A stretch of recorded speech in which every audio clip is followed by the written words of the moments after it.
உறவுகளுக்கு அன்பான வணக்கம். மட்டக்களப்பு மாவட்டத்துக்கு நாங்க போற நேரம் அதிகமாக இந்த இடத்தை பார்த்திருப்போம். கல்முனையிலிருந்து மட்டக்களப்பு போயிட்டு இருக்கிற பாதையில தான் இந்த இடம் அமைஞ்சிருக்குது. இந்த விவேகானந்தா பூங்கா நீண்ட நாட்களாக வேலைகள் இடம்பெற்று வந்திருந்தது. அதே போல விவேகானந்தர் சிலை பெரிதாக அமைக்கப்பட்டிருந்தது. நாங்க அந்த வீதியால போற நேரம் எல்லாம் பார்த்து வந்திருப்போம்.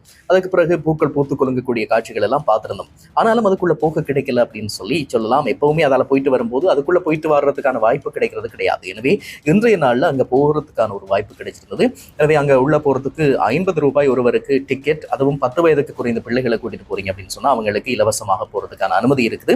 எனவே நாங்க உள்ள நுழைஞ்சதுமே இரண்டு புறத்திலையுமே சுவாமி விவேகானந்தர் அவர்களுடைய உருவப்படத்தோடு இணைந்ததாக அவருடைய வாசகங்கள், அவர் சொன்ன அழகான தத்துவ கருத்துக்கள் பொறிக்கப்பட்டிருக்குது.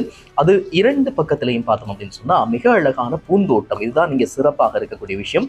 அந்த இடம் உண்மையில ஒரு வெப்பம் கூடின இடம், ஒரு மணல் தரையான இடம். நாங்க முதல்ல போகும்போது அந்த இடத்துல வெறுமையாக இருக்கிற நேரம் மணல் காடாக இருந்த இடம் இப்போது அந்த இடத்துல மிக அழகாக இந்த பூமரங்களை உருவாக்கி பூக்கள் பூத்து குலுங்கக்கூடிய விதமாக வடிவமைக்கப்பட்டிருக்கிறது மிகப்பெரிய விஷயமாக பார்க்கப்படுகிறது. எனவே மிகப்பெரிய உருவச்சிலைக்கு பக்கத்துல சின்ன சின்ன குட்டி குட்டியான இல்லங்கள் அமைக்கப்பட்டிருக்குது. அந்த இல்லங்கள் ஒவ்வொன்றுமே ஒவ்வொரு சுவாமிகளையும் ஞாபகப்படுத்தக்கூடிய விதமாக இருக்கு. சுவாமி விவேகானந்தருடைய உருவச்சிலைக்கு கீழேயே அவருக்கான இல்லம் இருக்குது.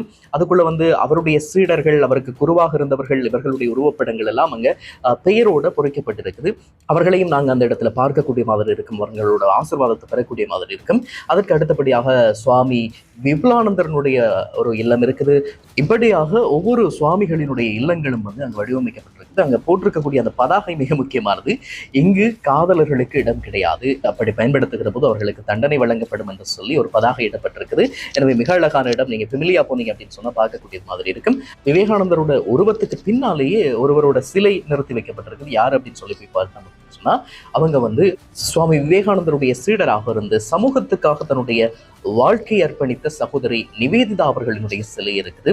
அதே போல இன்னும் சில சுவாமிகளினுடைய சிலைகள் உருவப்படங்களாக இருக்குது.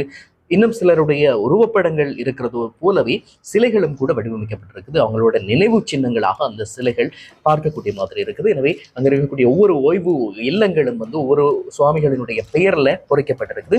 மிக அழகான பூந்தோட்டமாக இருக்குது. நீங்க போனீங்க அப்படின்னு சொன்னா மகிழ்ச்சியாக, உண்மையில இயற்கையோடு சேர்ந்து இசைந்து வாழ பழகிட்டோம் அப்படின்னு சொன்னா எங்களோட மனசு உள்ளம் எல்லாமே மகிழ்ச்சி பூரிப்புல இருக்கும் அப்படின்றதுக்கு இது ஒரு உதாரணமான இடம் அப்படின்னு சொல்லலாம். நீங்க கவலையோட இருக்கிறீங்க, நீங்க ஏதாவது ஒரு சோகம் புதைஞ்சிருக்குது, மனசுக்குள்ள ஆழமான சிந்தனைகள் ஓடிட்டு இருக்கு அப்படின்னு சொல்லி யோசிச்சிங்க அப்படின்னு சொன்னா கண்டிப்பாக மட்டக்களப்புக்கு நீங்க கல்முனையிலிருந்து போறீங்க அப்படின்னு சொன்னா செட்டிப்பாளையம் குருக்கள்மடம் அது கடந்த உடனே இருக்கக்கூடிய ஒரு சத்யசாயி பாபாவினுடைய நினைவாக இருக்கக்கூடிய ஒரு இதய சிகிச்சை வைத்தியசாலை இருக்குது. அந்த வைத்தியசாலைக்கு எதிர்ப்புறமாகத்தான் இது அமைக்கப்பட்டிருக்குது. ஒரு வளைவுல இருக்கக்கூடிய ஒரு இடம். மட்டக்களப்புல இருந்து வர்றவங்களாக இருந்தா நாங்க கிரான்குளம் தாண்டின உடனே இந்த இடத்தை சந்திக்கக்கூடிய மாதிரி இருக்கும். நீங்க தூரத்தால வரும்போதே விவேகானந்தரோட சிலை உங்களை அன்போடு வரவேற்கும்.